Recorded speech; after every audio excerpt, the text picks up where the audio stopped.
I didn't ask AI to design a building. I thought, let's treat AI like a modeling assistant. And this came out. To be very honest, it didn't start that clean. I had many failed attempts. Either nothing came out or the geometry was completely useless.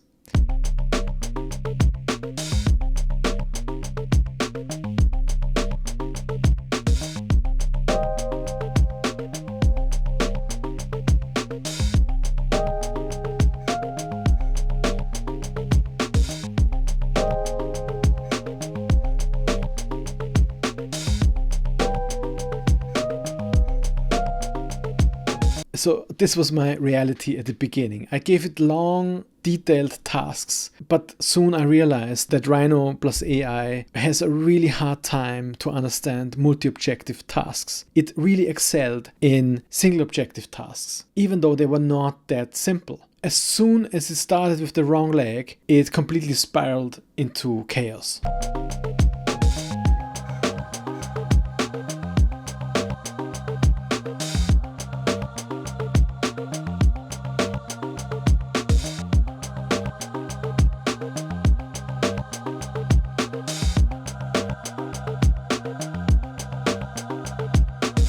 After a while, I figured that I need to write my prompts a bit different. And the whole thing started to not feel like a gimmick anymore, but a real design exercise. So let me show you what I did exactly so you can see how I went from nothing to the renderings with Nano Banana.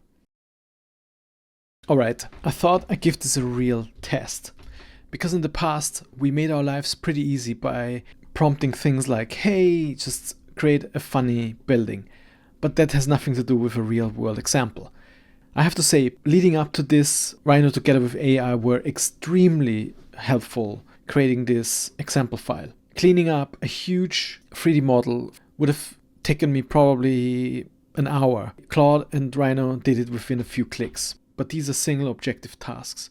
What if I treat AI like an assistant to help me create a real world example? An early stage massing study for a commercial project. So in this file, I prepared some context. I also generated a side boundary in the layer plot, and I give it some design constraints. Some of them might sound very logic for us, but we need to describe it very clearly for AI to understand. For example, all new buildings must be fully contained inside the plot. That sounds funny to you, but we need to be very specific. The maximum building height is 150 meters.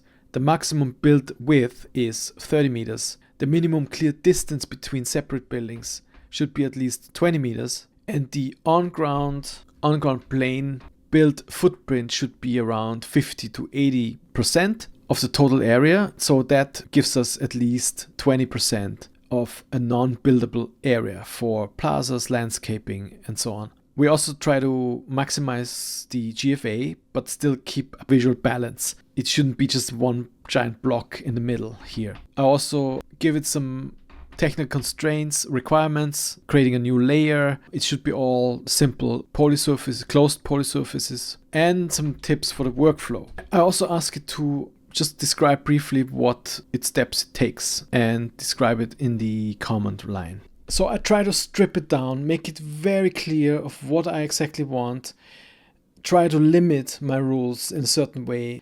And this is where it stopped to feel like a novelty and behaved like a real modeling assistant. All right, let's see what it does. I'm really curious. I'll help you create a commercial massing study. Let me start by getting the current scene context to understand the plot boundary and existing conditions.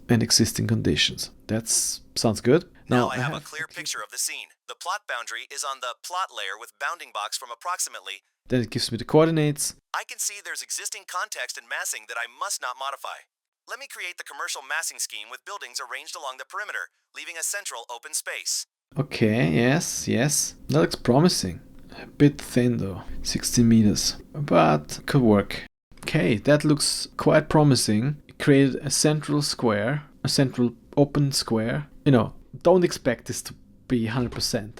It's just the first massing. But it pretty much did what I wanted. Let's check quickly the distances here. That works. Here, yes, 26 meters. The width, 28. We didn't say minimum, so yes, it was correct to create like these quite shallow floor plates.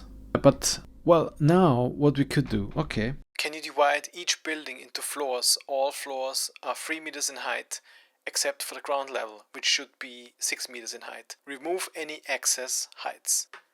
So I ask it now to divide these buildings into floors. It done this without any problem. It gives us here also some information. Grand total floors 322, floor heights ground 6 meters, typical 3 meters.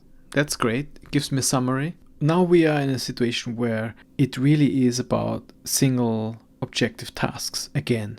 And that's where Claude and Rhino are actually really good.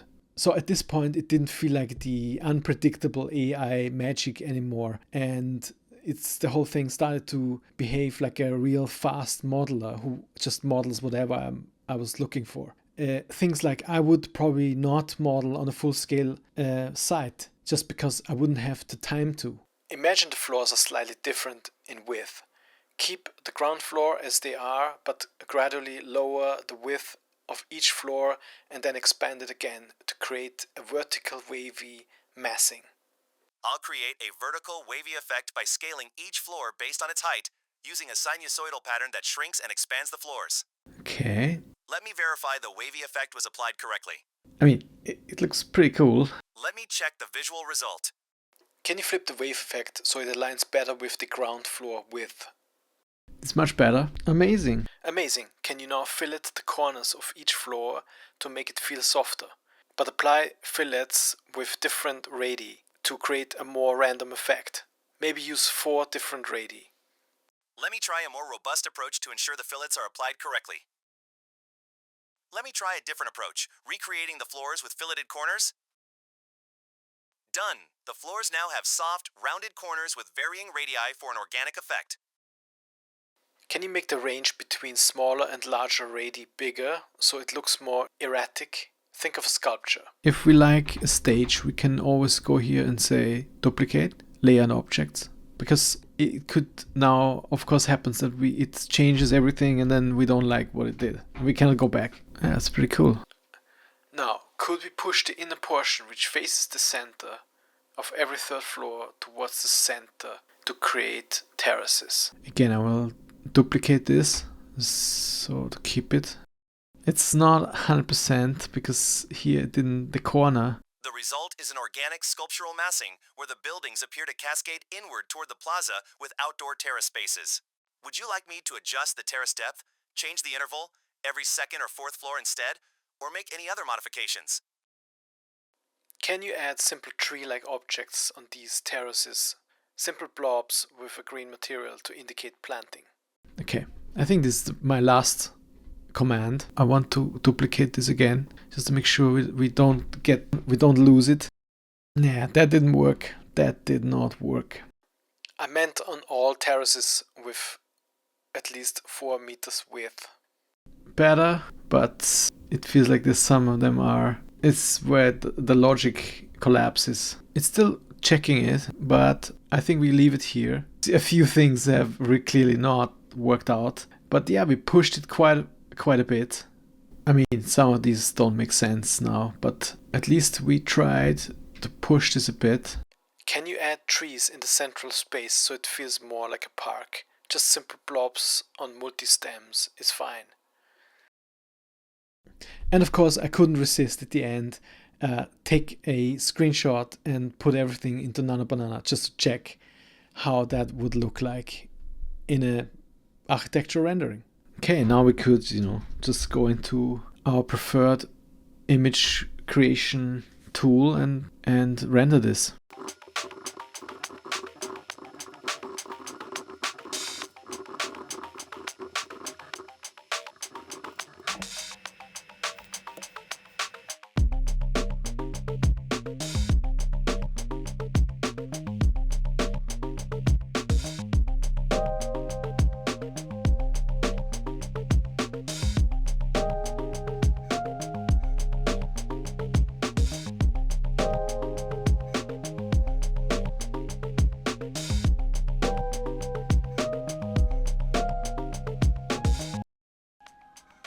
So yeah, this is the same tower, same model, and I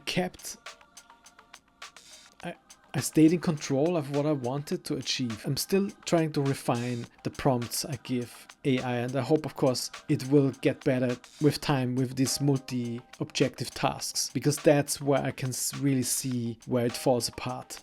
I hope you like this video, or you don't like it. Just let me know. Let me know what you think and how you use this new technology in your workflow. In one of the next videos, I want to explore the same method, but in a different software, Blender. And Blender is using that for a bit longer than Rhino. That's what I understood. Now, I'm really looking forward to this, because that could be quite a game changer as well. All right, see you in the next video. Ciao.